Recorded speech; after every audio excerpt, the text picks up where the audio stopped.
আসসালামু আলাইকুম everyone, welcome to life with Rubaisha. কাছে দূরে যে যেখান থেকে আমার এই ভিডিওটি দেখছেন, আশা করি আপনারা সবাই খুব ভালো আছেন। আলহামদুলিল্লাহ, আমরাও অনেক ভালো আছি। আজকে আপনাদের কাছে নিয়ে এসেছি নতুন একটি ভিডিও। আমার আজকের এই ভিডিওতে আপনারা দেখতে পারবেন যে ঢাকার মধ্যে ছোট্ট একটি গ্রামের দৃশ্য। এই যে দেখেন কত সুন্দর ধান নেওয়া হচ্ছে। আর ওই যে ওটাই হচ্ছে আমার বাসা। যারা আমার আগেও ভিডিও দেখেছেন তারা হয়তো চিনে থাকবেন।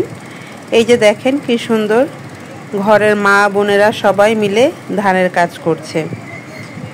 আমার জন্ম শহরেই, আমার কিন্তু কখনো ধান নেওয়ার দেখার সৌভাগ্য হয়নি, বাট এখন আমি কিন্তু চোখের সামনে দেখতে পাই কি সুন্দর করে ধান নিচ্ছে সবাই।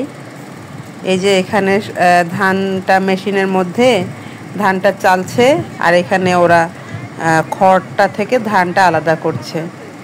খুবই সুন্দর একটা দৃশ্য। আর কারো তো বিশ্বাসই হবে না যে ঢাকা শহরের মাঝখানে এরকম দৃশ্য কেউ কখনো কি দেখেছেন কি না, আমাকে কিন্তু অবশ্যই জানাবেন। আমি ড্যামরায় থাকি, তো আমাদের ড্যামরার এখানে কিন্তু ঢাকার মধ্যে ছোট্ট গ্রাম। আর ওই যে আমার রুবাইশা খেলাধুলায় ব্যস্ত, ও কিন্তু খুব এনজয় করে এগুলা। আর এই যে এখানে ধান সেদ্ধ করা হচ্ছে।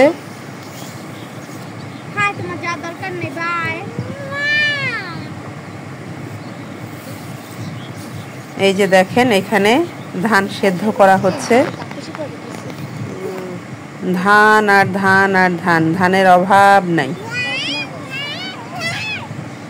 এখানে ধানটাকে সেদ্ধ করে এই যে এখানে যে ত্রিপাল বিছিয়ে রেখেছে, এখানে আবার ধানগুলো কিন্তু শুকাতে দিবে। যদিও আজকে ধান শুকাবে না, কালকে থেকে শুকাতে দিবে। তো আমি অবশ্যই চেষ্টা করব কালকে শুকানোর দৃশ্যগুলো আপনাদের দেখাবো। আপনাদের মধ্যে অনেকেই হয়তো আমার মতো ধান কিভাবে নিতে হয় কখনোই দেখেননি।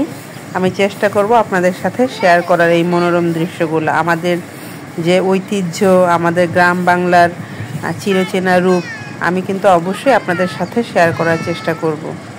আর এই যে আমার মেয়ে হেঁটে বেড়াচ্ছে, ঘুরে বেড়াচ্ছে।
এই যে দেখেন কত সুন্দর ধান সব এখানে এনে কেটে রাখা হয়েছে। আর ওই যে ওদিকে মেশিন দিয়ে ধান ছাড়াচ্ছে।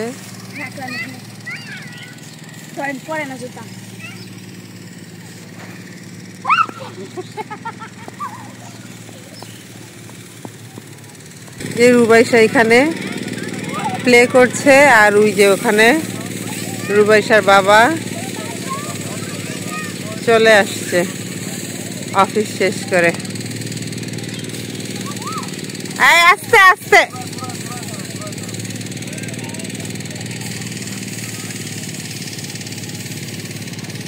আর এই যে আবার দেখিয়ে দিই আপনাদের আমাদের এলাকাটা।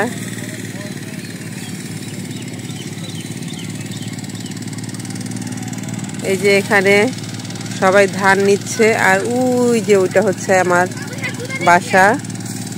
এই যে এখানে আবার ধান রাখা হয়েছে, এগুলো পরে কালকে থেকে হয়তো এগুলোর কাজ করবে।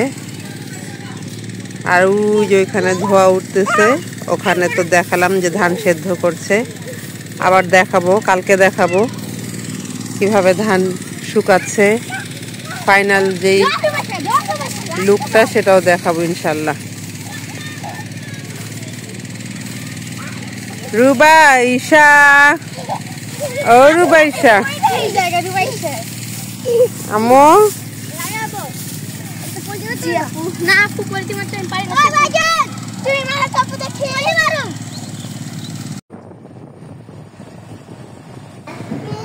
ঘরের কাজ শেষ করে বেরিয়ে পড়লাম একটু বাইরে।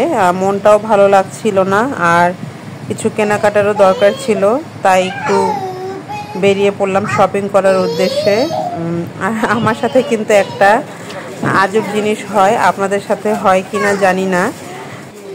তো যে আজব জিনিসটার কথা বলছিলাম সেটা হচ্ছে, আমার যখন মন খুবই খারাপ থাকে তখন শপিং করলে আমার মনটা ভালো লাগে। অনেক বড়, আমি জানি না আপনাদের কারো এরকম হয় কিনা। যদি আপনাদেরও কারো এরকম হয়ে থাকে তাহলে অবশ্যই আমার সাথে শেয়ার করবেন কমেন্টের মাধ্যমে। ওইদিকে রুবাইশার বাবা দরদাম করছে, আর এইদিকে দেখেন রুবাইশা কি করছে। সে তো মানে এদিক ওদিক কোথায় যে চলে যাচ্ছে, তার কোনো ইয়ত্তাই নাই। সে কিন্তু ঘুরে বেড়াতে অনেক বেশি পছন্দ করে, আর বাইরে যদি কোথাও যায় তাহলে তো মানে কোলেও থাকতে চায় না, এমন একটা অবস্থা করে। খুবই চঞ্চল একটা মেয়ে রুবাইশা। ওই যে দেখেন কি করছে। না আমি বাদ দেন, ঠিক আছে আমি বলি যদি হয়তো জায়গা বুঝছেন, 200 টাকা রাখেন, 500 300 800 রাখেন জায়গা হয় 500 টাকা যদি এই জামান পান। একটা আম্মু আম্মু আম্মু একটা বড় কথাই বলে দিই, বড় ভাই ফ্রি দেবো জামান যদি 500 টাকা কিলো যায় 38 সালের জামা। ঠিক আছে, আপনার নেওয়ার কাস্টমার নিলে নেওয়ার মতো বলেন, আমি আর কোনো কথা বলবো না। না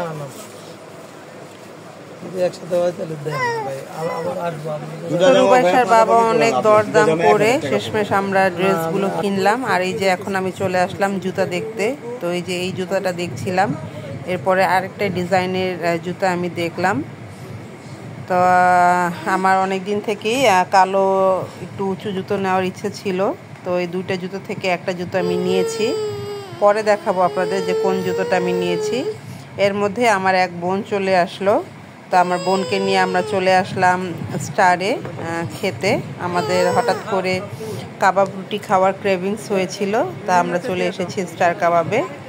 আর ওখানে আমরা এই যে শিক কাবাব আর মুরগির ঝাল ফ্রাই, নান, পরোটা আর পুরি অর্ডার করেছিলাম।